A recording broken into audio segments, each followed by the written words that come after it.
a call for payWave fees to be removed during the pandemic so all retailers can have contactless payments.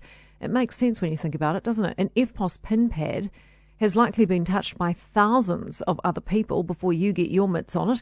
Well, Greg Harford from Retail New Zealand is with us on this. Good morning to you, Greg. Good morning. This is just basic hygiene, isn't it? Oh, well, it's certainly right. I think that the contactless technology means you're not exposing yourself to as many germs as you might otherwise have. And the World Health Organisation, in fact, has come out and said that contactless is a good idea to try and avoid getting sick. The maximum payment for payWave is $80. Should that be hiked as well to help keep people off those PIN pads? Yeah, I mean, almost all transactions are under that $80 limit.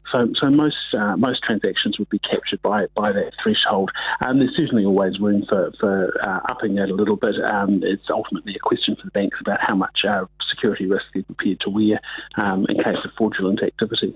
What does it cost to have payWave?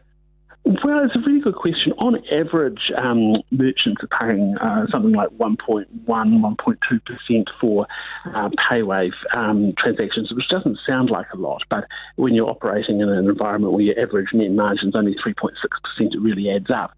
But anecdotally, we hear of some merchants that are paying north of 5% for taking a payWave transaction. But those merchants are probably on the wrong kind of pricing plan, and they really need to be talking to their bank about trying to get onto a plan where those fees are better and really reflect the cost of providing the service. Where are we at these days with it? Because, I find it more unusual than not to go into a store and they don't have payWave. What proportion of Kiwi businesses don't have it?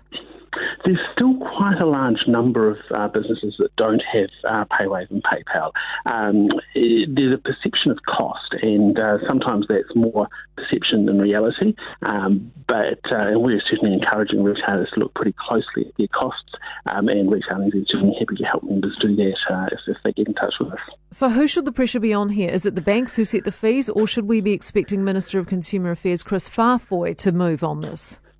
Well, I think there's two things. First, the banks are the organisations that set the fees that merchants pay. So ultimately it is down to them and how much money they're seeking to recover from their customers. But we have been calling for some time for more transparency and greater oversight of merchant fees, and that's something that Minister Farfoy is supposed to be keeping an eye on. And we're hoping that fees will be starting to come down. We've got some research in the market at the moment on that.